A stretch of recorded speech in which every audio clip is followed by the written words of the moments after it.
welcome to the Old Man Ranting from the Kitchen. Today, I'm going to be talking about poor sportsmanship and poor parenting. We'll be right back.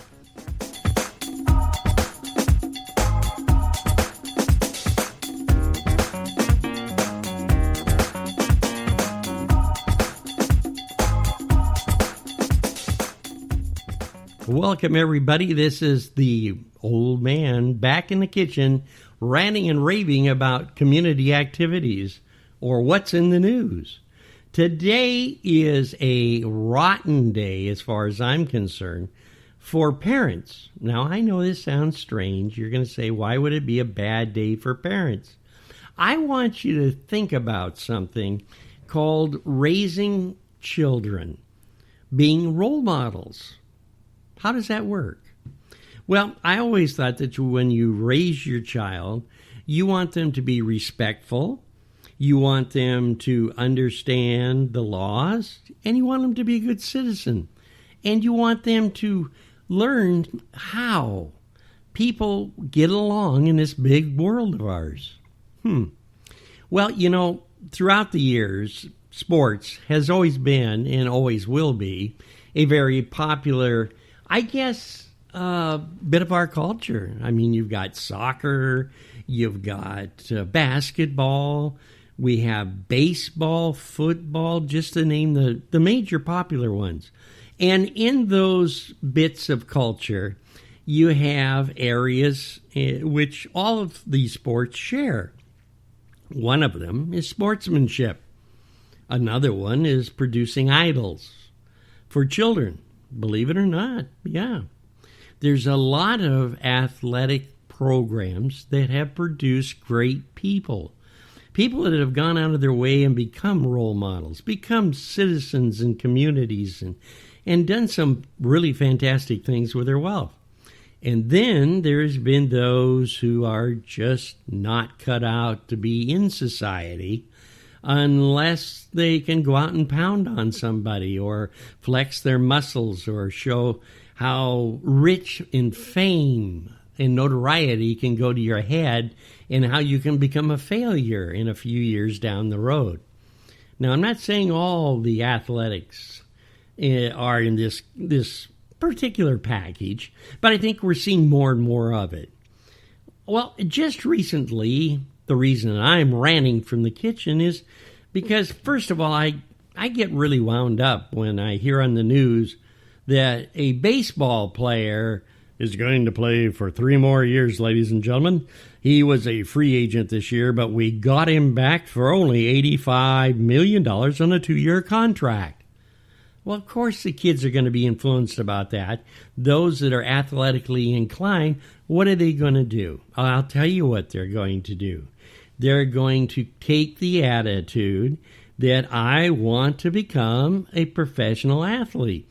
Now, of course, we all know that there's just so many teams and so many people that work in these teams, and not everybody is an athlete. Not everybody is going to have some big businessman say, "Oh, Johnny, you are the call of the wild for us. You are the quarterback that we can mold and create, and I am going to build you into a millionaire. All you have to do is sign this contract, and after you play a year or so, we'll see the potential, and the ka-ching will happen in our cash registers, which will enable us to make you a star, a wealthy star." What a great vision. Now, naturally, the kids are going to start looking at this at a younger, 8, 9, 10 years old as they get involved in school athletic programs. Now, athletic programs for school kids are to build character, to build sportsmanship, to build that goal-setting, I can assurance, do an incredible thing. I mean, it just opens the door for them. And it's a wonderful possibility. It gives them good exercise. It gives them the opportunity to be with other kids. I mean, it's a win-win situation. Now, of course, some of the mothers are going to say, now, listen, you're ranting from the kitchen. You don't understand. There's concussions, broken arms. There's shoulders that are ripped apart and all this other stuff in football. But, hey, folks, it happens in basketball. It happens in soccer and any sports in the area of the school system. Now, do we take all that out of the school system? Do we, like we've done with a lot of things, like, for instance, home ec for the girls and car mechanics for the boys because they're just too dangerous, or wood shop or metal shop, or I can go on. But those are dangerous too, and I guess they're now removed because they're too dangerous. So the PTA moms, as I call them, and bless their hearts, they're always going to take care of their children. I have really missed the boat on the athletic situation because, granted, vocal careers, they create entrepreneurship. Athletes create a lot of things like leadership. I can see comradeship. I can see friendships. I can see relationships. It all goes together.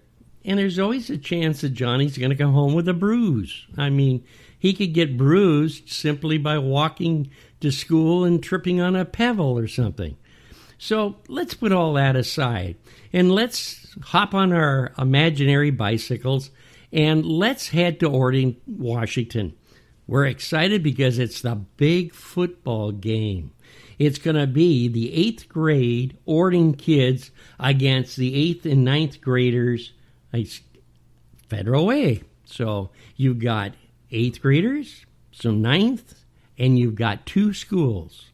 Now, it's a beautiful night. It's cold, but it's exciting because Johnny, as he enters the stadium, looks up and sees mom and dad and uncle and brothers and the relatives and all the people that he wants to share this moment with. And they're all up in the stands and they're waving and carrying on and just having a great time.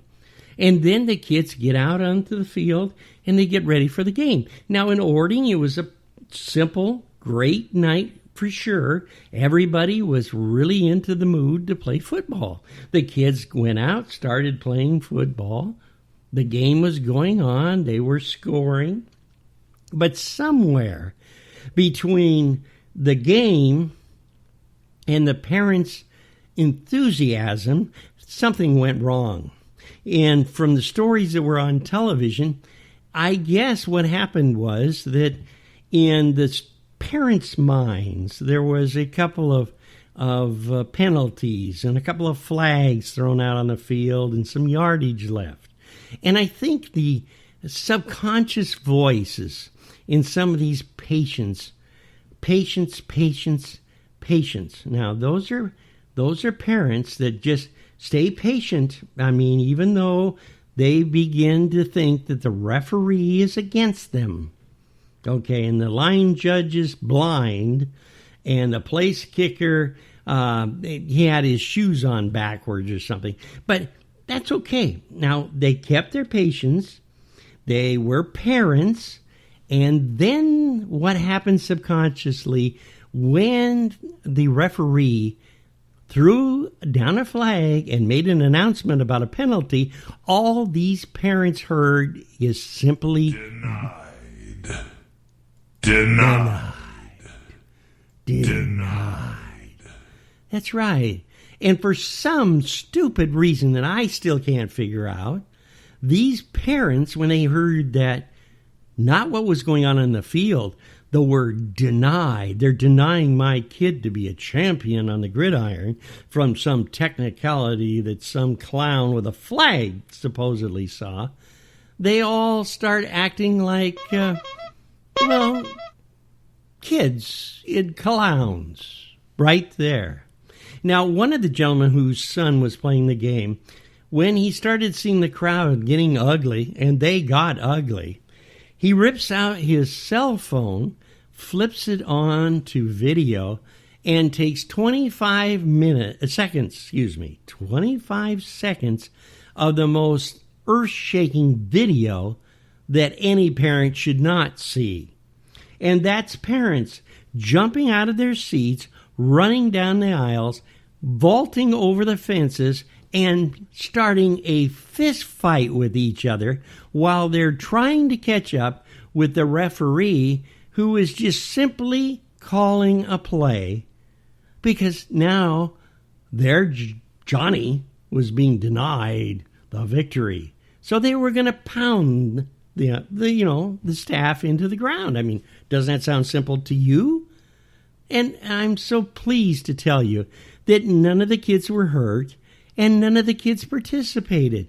They acted like the parents, and the parents acted like foolish children. Wow. Don't we have enough problems in schools as it is today? Don't we have a high enough suicide rate in school children today? Hello, wake up. This is Orting, Washington. Now, this is a conservative area. You wouldn't expect this. You would expect the kids to be, well, shall we say, well-behaved. Well, okay. Schools are schools. And this problem is not, I found out later, just in Orting. In fact, some schools make the parents sign or take pledges that they will not do this activity like boo and yell and carrying on like children because Johnny isn't winning. How can you believe something like that?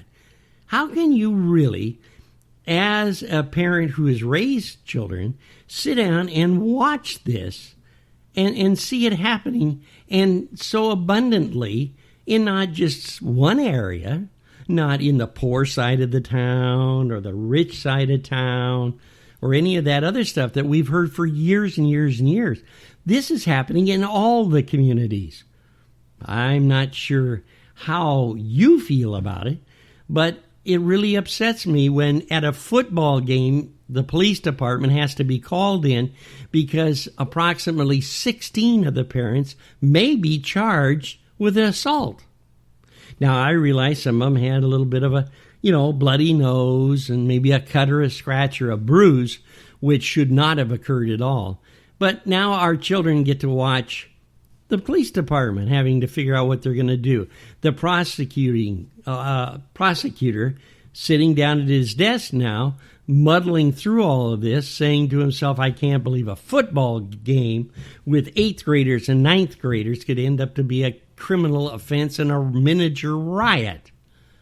I don't understand it. Kids look at it in a different light than we do. They look at it as, hey,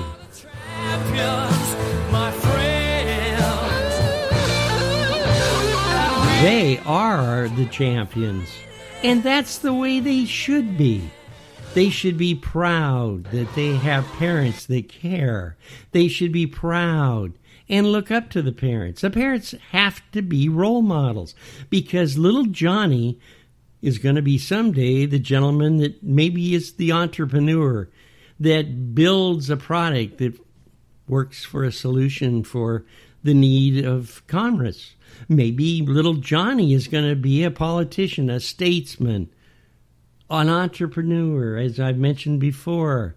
Leadership roles come from just the opportunity of parents being role models. And that's bringing the kids up. That's teaching the kids honesty, being really, truly leaders and being leaders in their kids' eyes. Kids remember this stuff. And what scares me is that maybe when they become fathers and their kids are out on the field for sports, are they going to maybe jump out of the seats and beat people and beat other children because their child's not winning? And they sit down and say to themselves, well, when I was an 8th grader, my old man didn't put up with that at all. No sirree, Bob. He'd come down on that field and he'd slap those people silly because he knew the right and how the game should be played. I'm sorry, but whenever you do something of that nature, you're asking for trouble. Whenever you get involved as a parent,